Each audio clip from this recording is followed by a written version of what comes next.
So recently, Nintendo decided to hold a presentation about their new console, the Nintendo Switch, which is now coming around March 3rd of this year worldwide.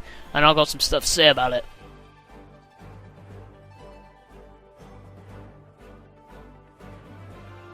The good things I like about this console is that there's no region locking, which is actually a really good thing. So that you can play American games, Japanese games on your PAL console, or PAL games on your American console, that's a good thing. I'm glad they finally decided to just give up with the region locking idea. Weirdly enough, one of the new features they showed was the HD Rumble with the Joy-Cons. Weirdly enough, I think it sounds cool they're doing something like that. The price is what I also like, because, well, even though some people complain about it's a bit more than what they expected it to be, but to be honest, it's actually cheaper than what you think when you really think about it, to be honest. I also do like the release date. The release date is actually about less than 2 months away now, which is kind of scary to think about. And now let's get on to the games. First off, let's talk about Super Mario Odyssey. Oh my god, I am actually excited for this game. It's a open world 3D sandbox Mario game, and it looks honestly really good. It's weird enough that it's taken place in New York and stuff around the world, but I do like some of the other worlds they showed in the trailer as well. It's actually kind of got me excited, even though it's slightly disappointing that it's coming out later this year, but I hope it'll be good. Let's talk about the new IP ARMS, which is oddly enough a neat little idea. It's like an improved version of Wii Sports' boxing mode. So I might actually play that whenever I get the Nintendo Switch. The Mario Kart 8 Deluxe game, which they didn't properly show the trailer, but I am so glad Battle Mode is back. Thank God! Splatoon 2, I did like the first one, and to be honest, this one does also look quite good. I might pick it up, but not when it comes out. I might pick it up later, though. The Legend of Zelda Breath of the Wild. Oh my god, I'm so excited for this game. This was basically my favourite game at E3 last year, and to be honest, this is even looking more better than it was before, and I do like this new trailer. And I'm glad it's going to be a launch title for the Nintendo Switch, as well as coming out at the same time on the Wii U.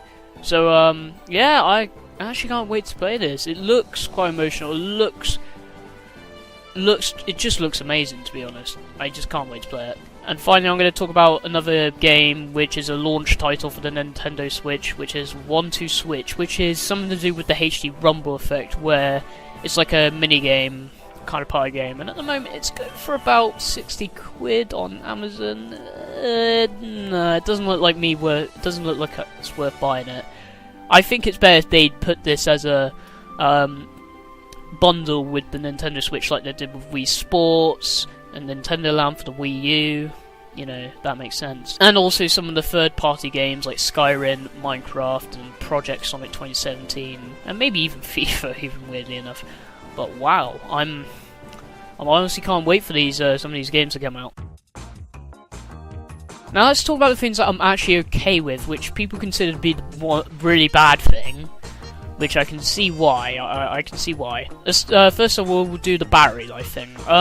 It's around about from 2 to 6 hours, which is depending on the gameplay. And they said that the Legend of Zelda Breath of the Wild would probably last only about 3 hours of battery life from full battery, which may be a little bit disappointing to some people, but I'm oddly fine with it. I'm okay with it.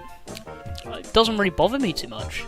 And also another thing people got slightly pissed off about was they were going on the Xbox Live and PlayStation route, which is basically them having online servers being paid online service instead of free online service. Which, weirdly enough, I'm okay with, because what they're doing at the moment is that for the first around 6 to 7 months, they're going to have it for free until they bring out a new update, which will come with the party chat and stuff like Xbox Live parties or PlayStation parties. You know what I mean. And now let's talk about the bad bits. The thing is, the problem with Nintendo is that they just, I don't know what is with their launch lineup. It's a bit weak, again, like last time with the Wii U. It's almost as worse as the Wii U's launch lineup. We have The Legend of Zelda Breath of the Wild, and we have 1-2-Switch, and then we just have a couple other games that will probably be coming out at the same time, which is slightly a bit disappointing, to be honest. And also, I wish they talked about more about the technical specs. I pronounced that wrong. Basically about the specs, like tech specs Like, how much RAM does it have? Like, is it that powerful to run, you know, Fallout 5? Also, this is something they announced later, when, around like almost a day later.